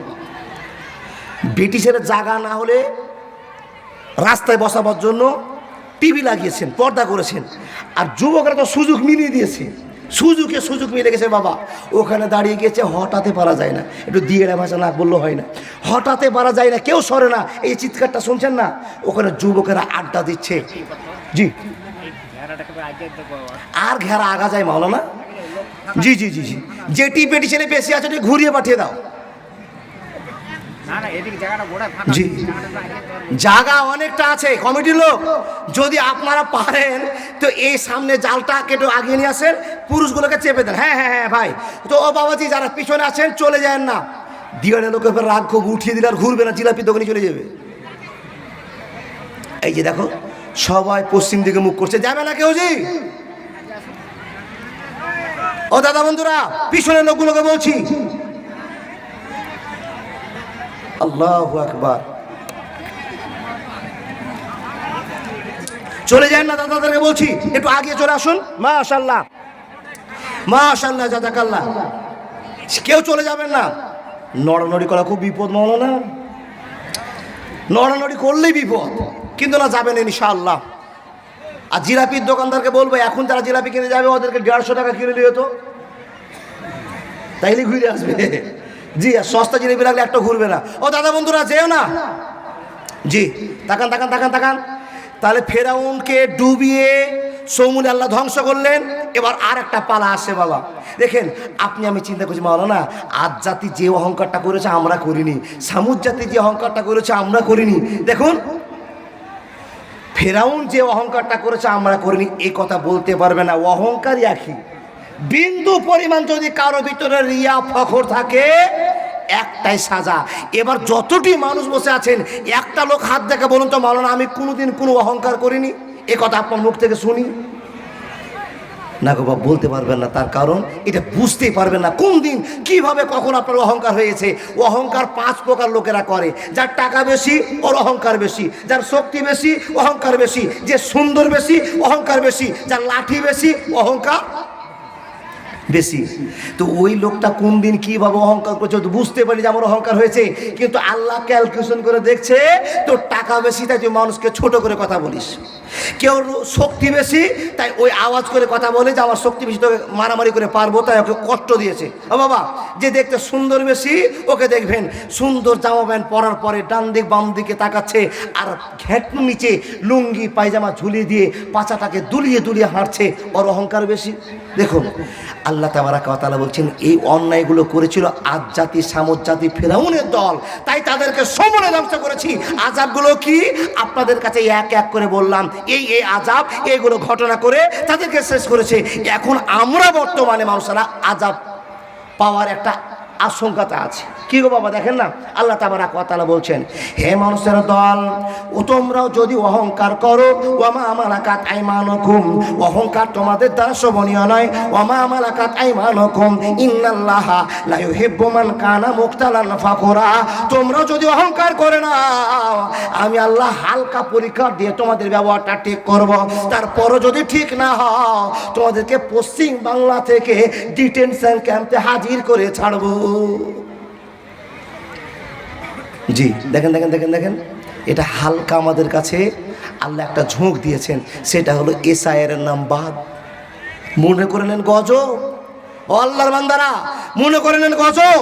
এ গজব দিয়ে আল্লাহ আপনাকে বুঝাতে চেয়েছেন বান্দা তুই আমাকে ধর, পৃথিবীর কাউকে নয়, আমাকে ধর আমি শান্তি দিব, পৃথিবীর কাউকে ধরে লাভ হবে না। আল্লাহ আমাদের এই গজব থেকে তুমি বাঁচাও। আমরা যা ভুল করেছি তোমাকে কথা দিয়ে বলছি আল্লাহ এই ভুলগুলো আজ জীবনে করব না ইনশাআল্লাহ। বলুন না মুখ থেকে, হে আল্লাহ আমাদের দুপায়ে মানুষ, আমরা অবুঝ মানুষ, আমরা স্বার্থপর মানুষ, আমরা লোভী মানুষ, দুনিয়াতে চলতে গিয়ে যে অন্যায়গুলো করেছি এই অন্যায়ের জন্য তুমি সাজা বরাদ্দ করে দিয়েছো আল্লাহ, আমরা বুঝতে পারি না এটা তুমি আমাদের জন্য গজব পাঠিয়েছো। মাবুদ গো তুমি আমাদেরকে বুঝে আমল করার তৌফিক দান করো। বলুন আল্লাহুম্মা আমিন। ইয়া আল্লাহ যে ভুলগুলো আমরা করেছি জীবনে আর করব না, তুমি আমাদেরকে এই বিপদগুলো থেকে বাঁচাও। বলুন আল্লাহুম্মা আমিন। বলছেন তো সবাই আল্লাহুম্মা আমিন। ভাই ও বাবা, এর চাইতে বড় বিপদ আর কি হতে পারে? যদি আপনি 70 বছরের মানুষ, 100 বছরের মানুষ, 80 বছরের মানুষ, এখন যদি আপনি এই ভারতের মানুষ না হন তো আপনাকে বিপদে পড়ে যেতে হবে। এটা কত বড় গজব। যার নাম বাদ পড়ে আছে তার অন্তরে একবার মিটার লাগিয়ে চেক করে নেন, তার ভিতরটা কত হাওড়া হুগলি করছে। আর যাদের নামটা চলে এসছে আপনি মনে করছেন আমি সুখী আছি, আল্লাহর বান্দা তাদের জন্য আপনি একটু সাহায্যপ্রাপ্ত হন, তাদেরকে বুঝান আল্লাহর গজব এসছে ভাই, একটু আল্লাহকে চিনতে শিখুন। দেখুন ভুল হয়ে যাওয়াটা স্বাভাবিক। এই জন্য একটা কথা আমি সুখদেপুরে আজ থেকে 8-9 বছর আগে ওয়াজটা করেছিলাম। আল্লাহর বান্দা মানুষ কথা বলতে গিয়ে ভুলও করে ফেলে। কে বলেছিল ভুলটা বলা যাবে না, এটা ডাইরেক্ট ভুল, কিন্তু কথার মিস্টেক হয়েছে। হযরত মুসা নবী বক্তব্য রাখছেন, আমার মতো বক্তব্য বুঝে শুনে বলছি বাবা। একজন লোক এসে বলছেন ও নবী মুসা তুমি যে যত্ন করে বক্তব্য রাখছো গো, তোমার কথাগুলো এমন কাটা কাটা যেন অন্তরে ফুঁড়ে ফুঁড়ে বোঝা যাচ্ছে। ও নবী মুসা বলো তো তোমার সাথে বড় বক্তাকে কেউ আর আছে? একজন দেহাতি লোক নবীজিকে প্রশ্ন করছেন, কিন্তু বাবা মুসা নবী মিথ্যাও বলেনি ভুলও বলেনি, কিন্তু একটু মিস্টেক হয়ে গেছে। মুসা নবী বলছেন তো কি, আমাকে তো আল্লাহ নবী বানিয়েছে, মনে ধারণা আল্লাহ তো আমাকে নবী বানিয়েছেন, আর এই এলাকার ভিতরে আমি বড় মৌলবী, আর আমার কাছে সব তো প্রশ্ন করতে আসে, তো আমাকে তো আল্লাহ সম্মান দিয়েছে। দানের ভাবনা চিন্তা না করে সোজাই বলছে কই জি আমার ছেলে তো বড় মৌলবী আমি দেখতে পাই না। জি মানে এক কথা বুঝতে পেরেছি বাবা, আনা মানে আমি, আপনার সাথে কি বড় কেউ আছে? তখন বলছে আনা আমি। ঝামেলা শেষ। এখানে কি ধরা পড়লো? হে মুসা এই কথা তোমার মিস্টেক হয়ে গেছে, তুমি বলছো আমি বড়, তো তোমার চাইতে বড় কাউকে আমি তৈরি করি, তুমি জানো না আল্লাহ আমার চাইতে বড় তুমি তৈরি করেছো, তুমি আমাকে একবার দেখাও না, তাহলে আমার মনে শান্তি পাবে। কে বলছেন কথাটা? একটু মুখ থেকে বলুন। মাওলানা বলছে। আপনারা মুসা কথাটা বললে আমি বুঝতে পারবো যে অস্টা বুঝছেন। কে বললো কথাটা? আলহামদুলিল্লাহ। হযরত মূসা বলছেন, আল্লাহ আমি তো মিস্টেক করে ফেলেছি, আর আমি নিজে বলে দিয়েছি, কথাটা গোলমাল হয়ে গেছে আল্লাহ। তবে আমার চাইতে যে বড় মানুষটাকে তুমি তৈরি করেছো, তুমি আমাকে একবার দেখাও না। কোরআন প্রমাণ করছে যা কিছু বললাম এতটি মুখস্থি করতে পারিনি বাবা, তাই আপনাকে ঢালাভাবে ওয়াজ শুনিয়ে দিলাম। যেদিন মুখস্থ করে ওয়াজটা শোনাবো সেদিন আরও গাঢ় করে বসাতে পারবো, কিন্তু এখন যেটা আপনাকে বলছি কিছু কথা আমার মুখস্থ হয়ে আছে। সূরা কাহাফ। আল্লাহ তাবারাক ওয়া তাআলা এলাকাবাসীকে জ্ঞান দিচ্ছেন, পৃথিবীবাসীকে জ্ঞান দিয়ে বলছেন মূসা যা কথা বলেছে সেই পরিপ্রেক্ষিতে আমি মূসাকে জ্ঞান দিচ্ছি, তোমরা জ্ঞানটা নেও। কি জ্ঞান দিচ্ছেন? হযরত মূসা বলছেন, আল্লাহ তুমি যে আমার চেয়ে বড় মানুষ তৈরি করেছো, জ্ঞানী মানুষ, ওটাকে আমি দেখবো, তুমি আমাকে একবার দেখাও। তো হযরত মূসা যখনই প্রশ্ন করলেন, আল্লাহ বলছেন মূসা নবী তুমি যখন দেখতে চেয়েছো তো চলো, তো তুমি চলবে, রাস্তায় চলবে, তো তোমার জন্য একটা ব্যবস্থা করতে হবে। অনেক গল্প আছে লম্বা, তো একটা টিফিনে ভাজা কিছু মাছ তৈরি করে নাও। কোনো জায়গাতে বলেছি বাবা, মনে আছে, কিছু ভাজা মাছ ব্যাগে টিফিনে ভরে নিয়ে খাওয়ার জন্য হবে, আর এখানে খেলা দেখার উদ্দেশ্য নিয়ে চলো। রাস্তায় চলতে আরম্ভ করলেন। তো কে কে যাবা মূসা বলো? তো বলছে আমি একটা সঙ্গে লোক নিয়েছি, যে লোকটার নাম হলো ইউসা ইবনে নুন। পরবর্তীতে সেও একজন নবী, নাজি বললাম নবী ছিলেন, এবং মূসা নবীর বন্ধু, আত্মীয় স্বজনের ভিতরে পড়ে। তো ইউসা ইবনে নুনকে বলছেন, ইউসা চলো তো আমার সঙ্গে। দুই বন্ধু বা দুই আত্মীয় স্বজনের ভিতরে মানুষটাকে নিয়ে চলতে আরম্ভ করলেন। সঙ্গে ব্যাগ, টিফিনে ভাজা মাছ, টিফিনে ভাজা মাছ। মূসা নবীর সামনে, বোঝার জন্য বলছি বাবা, মূসা নবীর সামনে আর বন্ধু পিছনে হাঁটছে।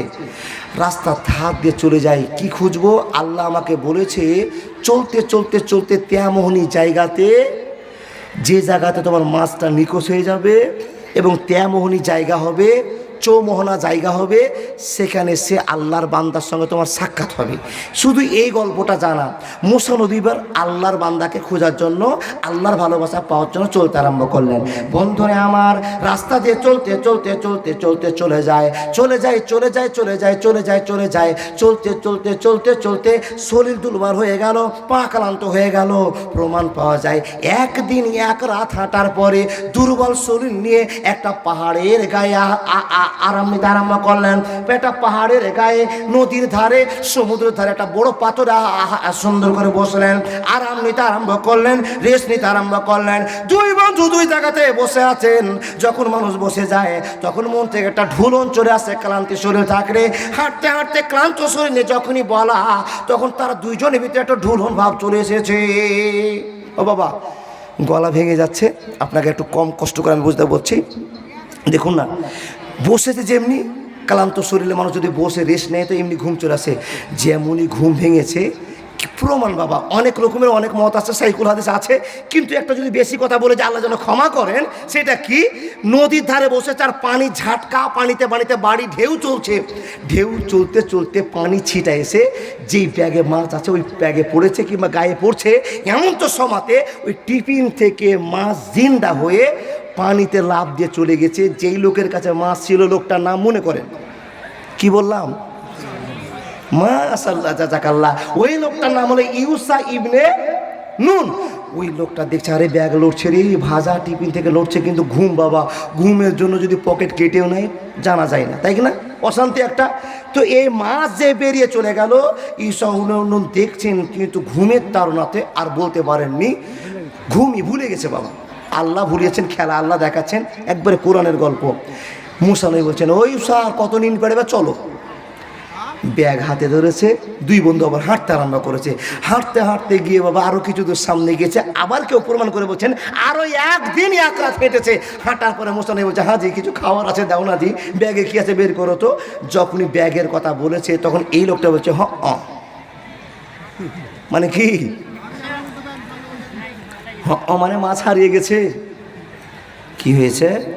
বলে নবী মূসা, যেই পাথরে বসেছিলাম রেস্ট নিচ্ছিলাম, ওই পাথরে মাছ চলে গেছে। আপনাকে বলবো বলবো করতে করতে বেটা ইবলিস ভুলিয়ে দিয়েছে। বন্ধুরে আমার, এই কথা যখনই বলা, নবী মুসা কপাল চাপড়ে বলছে, আল্লাহ রে, আমাকে তো বলেছিল আল্লাহ যেখানে মাছ হারিয়ে যাবে সেখানেই বান্দাকে পাওয়া যাবে, যেখানে আল্লাহর ভালোবাসা আছে। চলো চলো চলো, আবার ঘুরতে আরম্ভ করলেন। দুইজন পাকে মিলাতে মিলাতে মিলাতে মিলাতে আবার ওই পাথরের উপরে এসেছে, যেই পাথরে ঘুমিয়ে এক রাত একদিন হেঁটে চলে গিয়েছিল। এসে দেখছে বাবা আল্লাহর খেলা, আল্লাহ খেলা দেখিয়ে দিয়েছেন। মসজিদে গেছে, লম্বা একটা সুন্দর রাস্তা, গলা ভেঙে গেছে, আপনাকে কথা কাটা কাটা বা বলতে আরম্ভ করছি বাবা। দেখুন রাস্তা চলে গেছে। মুসা নবী বলছেন, চিন্তা করিও না, এই রাস্তাতে আল্লাহর ওই বান্দাকে পাওয়া যাবে। দুইজন হাঁটছেন, যে যে রাস্তাতে বাবা দেখছেন একজন মুরব্বী মানুষ মাথায় ঘোমটা দিয়ে বড় চাদর ঢেকে নিয়ে ভদ্রতার সাথে বসে আছেন। আল্লাহর বান্দা মুসা নবী যাওয়ার পরে, আসসালামু আলাইকুম, ইমানদারের কাজ যা, ইমানদারের মানুষ যা কাজ করে, মানুষকে দেখলেই সালাম, আসসালামু আলাইকুম। ওয়ালাইকুম আসসালাম। কে গো, তুমি বাড়ি ইসরায়েল যুগের মুসা? বলে হ্যাঁ। আর আপনি কি সেই লোক যে লোকের কাছে আল্লাহ আমাকে জ্ঞান দিয়ে পাঠিয়েছেন আপনাকে জ্ঞান বুঝার জন্য? আপনি কি সেই লোক? তখন মুসা নবী কেউ লোকটা বলছে হ্যাঁ।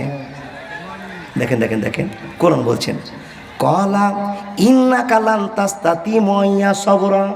বললাম, হে নবী মুসা, এখন তুমি আমার কাছে জ্ঞান শিখতে এসেছো, জ্ঞান নিতে এসেছো। আমি যে জ্ঞানগুলো তোমাকে দিব, এই জ্ঞানগুলো সম্পর্কে তোমার কোনো অভিজ্ঞতা নাই, কোনো ধারণা নাই। আর যখন সে কাজগুলো আমি তোমার সামনে করব, তখন তোমার মিটার তো উল্টাপাল্টা হয়ে যাবে। তখন তুমি বারবার আমাকে প্রশ্ন করবে না মুসা। তুমি যদি বেশি প্রশ্ন করো, তোমাকে ভিতরে নিয়ে যাওয়া হবে না। তখন মুসা নবী বলছেন, কলা সাতা যদিনি ইনশাআল্লাহ, আপনাকে কথা দিলাম যা কিছু করবেন করেন, আমি আপনার সঙ্গে কোনো ভেজাল করব। কে বলছেন বাবা? ঠিক। চলো, ফাম তালাকা, কোরআন প্রমাণ চলছে বাবা। তাহলে একজন দুইজন লোক চলছিল, সঙ্গে আরেকটা কে হলো? ওই জ্ঞানী লোকটা। ওই জ্ঞানী লোকটা হয় তিনজন লোক নদীর ধার ধার ধার ধার চলে যায়। নদীর ধার ধার চলতে চলতে বাবা কি হচ্ছে জানেন? নদীর ধার ধার চলতে চলতে ফামতালাকা রাস্তা দিয়ে যাচ্ছে, হঠাৎ করে একটা নদী পার হয়ে ওপারে যেতে হবে। ওপারে যাওয়ার জন্য প্রস্তুতি নিচ্ছেন। তো এই প্রস্তুতির মিডিলে একজন নৌকা চালক একটা নৌকা নিয়ে এসে ধরফর করে হাজির বলছেন, হুজুর উঠেন, পার করে দেব, বিনিময়ে টাকা পাওয়া যাবে। কিন্তু এখানে বের একজন লেখক বলছেন, সেই লোকটা তিনজন মৌলভী সাহেবকে দেখে বলছেন, হুজুর আপনার আমার নৌকাতে উঠেন, আমার নৌকাতে আপনারা যদি উঠেন তো নৌকাতে উঠলে আমার বরকত হবে, ফ্রিতে আপনাদের পার করে দিব। লোকটা ভালোবাসা দেখিয়ে মৌলভীদেরকে সম্মান দেওয়ার জন্য বলছেন, আপনারা উঠেন, ফ্রিতে পার করে দেব। দেখেন তিনজন লোক নৌকাতে উঠে যেমনই বসা বাবা, যেই লোকটার কাছে বেশি জ্ঞান আছে সেই লোকটা একটা কুড়ালকে নিয়ে ওই টাটকা নৌকাটাকে ফুটা করতে আরম্ভ করেছে। আচ্ছা বলুন তো, মুসা নবী আর সেই ইউসা ইবনে নুন আর তিনজন জ্ঞান শেখার জন্য চলছেন বাবা, দুটা ছাত্র আর একটা হলো শিক্ষক। তো তিনজনের ভিতরে বাবা যেই লোকটার কাছে জ্ঞান শিখতে গেছে সেই লোকটা নৌকাটা ফুটা করছে, মুসা নবীর মিটারটা উল্টাপাল্টা করছে বাবা। হওয়াটা স্বাভাবিক। কি কথা? আল্লাহ নবী মুসা বলছেন, ও গো আল্লাহর বান্দা, যে লোকটা এত ভালো, যে লোকটা এত সুন্দর, যে লোকটা এত কর্ম করতে চেয়েছে, যে লোকটার এত ভালোবাসা দেখাতে চেয়েছে, এই লোকটার সঙ্গে আপনাকে কথা বলতে আরম্ভ করেছি। কত মাশাআল্লাহ, জাযাকাল্লাহ। আমি আপনাদের ওয়াজ শোনাতে গিয়ে বাবা টাইমটা পার করে যেতে যাচ্ছি, আর জালসা করবো না। একটাই মাত্র কথা। কি কথা?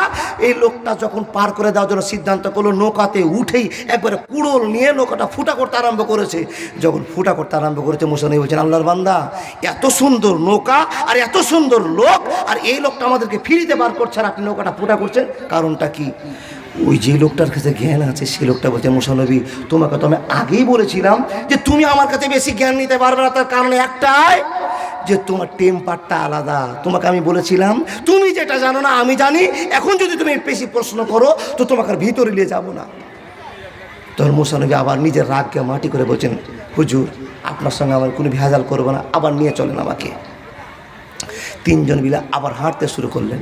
হাঁটতে হাঁটতে হাঁটতে হাঁটতে বাবা তিনজন হাঁটতে হাঁটতে গিয়ে 10-15 জন লোক, 10টা-15টা ছেলে ফুটবল খেলছে, খেলা খেলছে। আর তাদের ভিতর থেকে একটা সুন্দর ছেলেকে বলছেন, শোন, যেমন ছেলেটা হাসা, গলাটা চিপে ধরে, যে লোকটা শিক্ষক, যে লোকটার জ্ঞান বেশি, গলাটা টিপে দিয়ে ছেলেটাকে মেরে দিল। আচ্ছা বলুন তো, এখানে প্রশ্ন করতে হবে কি না?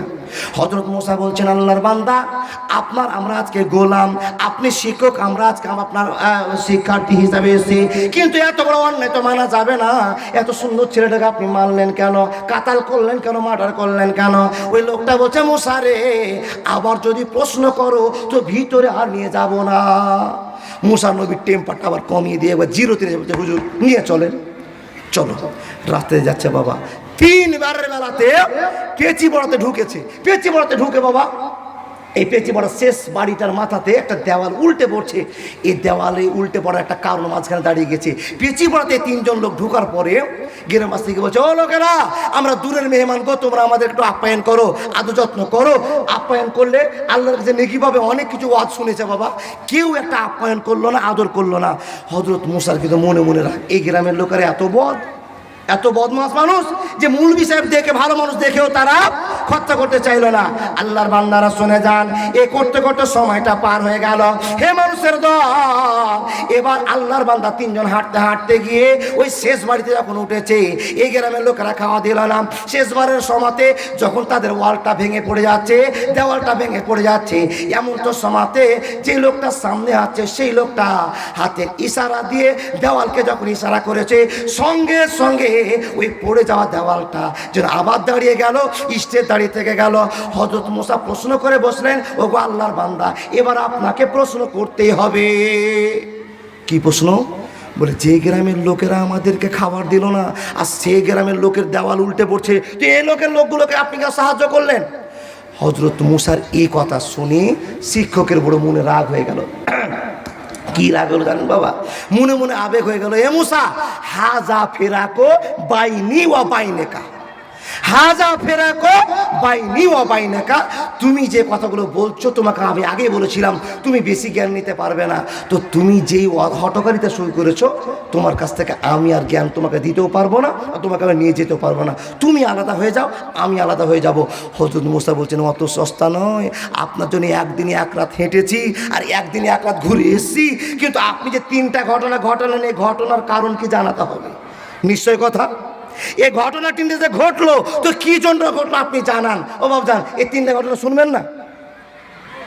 মর্মান্তিক ঘটনা। নৌকা ফোটা করলেন কেন? ছেলেটাকে মার্ডার করলেন কেন? দেওয়ালটাকে দাঁড় করলেন কেন? 3টা প্রশ্ন উত্তর দিয়ে দেন, আমি আমার গর্ভস্থানে, আমার বাড়িতে আমি চলে যাব, আর কোনো ভেজাল হবে না। এবার 3টা কথা বুঝাতে আরম্ভ করেছেন। আপনারাও সে 3টা কথা শুনবেন, তাই তো? শুনবেন যখনই আমার কালেকশন শেষ হবে, লাস্টে 3টা কথা বলবো, চলে যাব। আল্লাহর বান্দা যদি শুনতে চান তো 10,000 করে 3 জন লোক 1 নম্বরে কি আছেন আল্লাহ